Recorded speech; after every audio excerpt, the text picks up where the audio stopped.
Welcome back, super scientists. All right, we are going to continue talking about ecosystems today, and we are going to talk about elements of an ecosystem.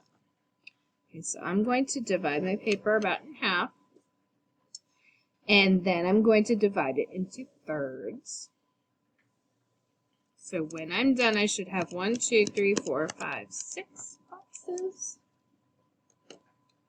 Okay, so we've talked about how we have living and non-living things that live in our ecosystem, and we are going to focus on the living things, the biotic things, and we're going to talk about some different types of organisms that we see living in an ecosystem.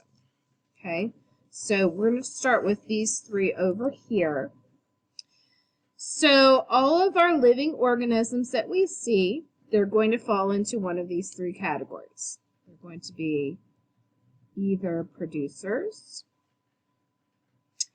and if you have heard the word before, produce, when you produce something, you make it, and our producers use the sun's energy. Remember, our ecosystems are all about energy, to make their own food.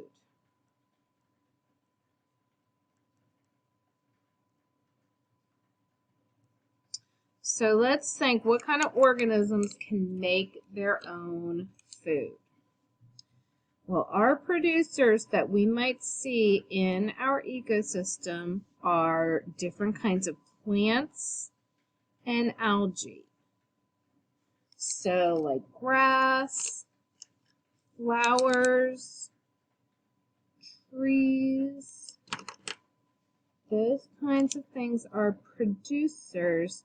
They need the sun, and they get their energy from the sun.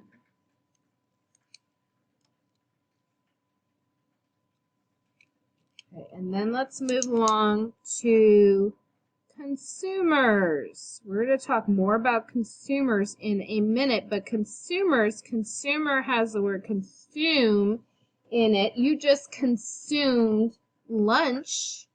When you consume something, you eat it. And consumers eat other living things.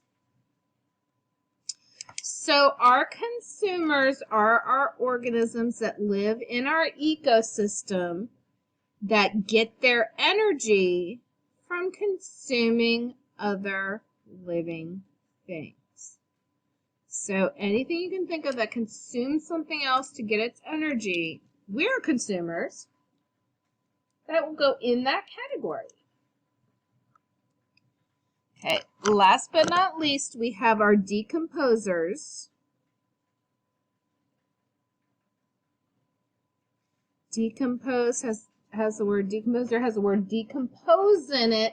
If you remember from math, we've talked about decomposing numbers. Reading, we're talking about decomposing words.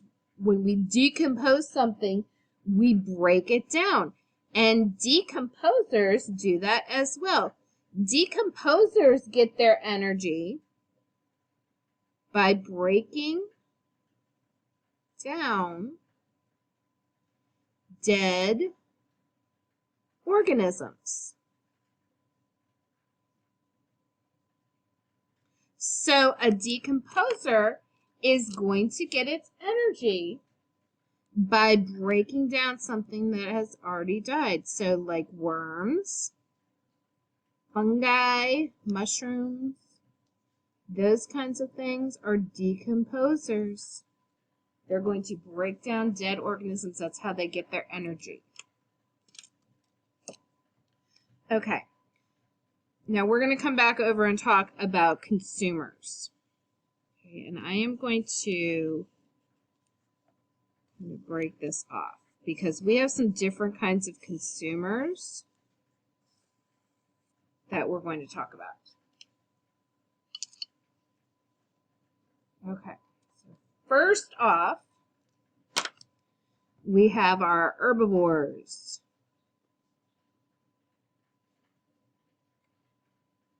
And herbivore has the word herb in it. If you've ever done any cooking and you've used herbs, then you can guess that an herbivore is a consumer that eats plants. So our herbivores are our consumers that eat only plants. So some tortoises are herbivores.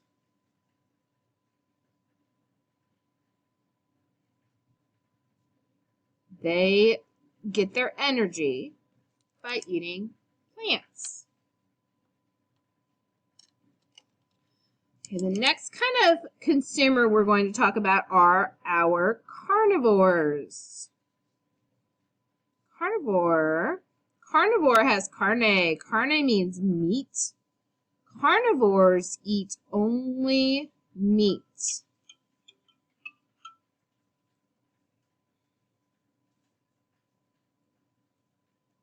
So our carnivores are animals like maybe like wolves, dogs, lions. Let's do a lion here. I know we don't have any lions living out in our neck of the woods, but that's okay. We're going to do a little lion here. He's a happy carnivore, eating only meat. And then finally, that brings us to omnivores. Omnivores eat both plants and animals. Now, some people are vegetarians and they eat only plants, but most people are omnivores.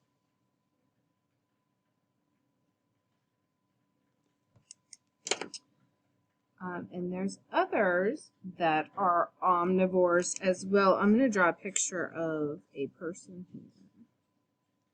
I know I drew a turtle over there, but some turtles are omnivores. Some turtles will eat plants, but they'll also eat like fish and other things too, so that makes them an omnivore. But there's my person who is an omnivore.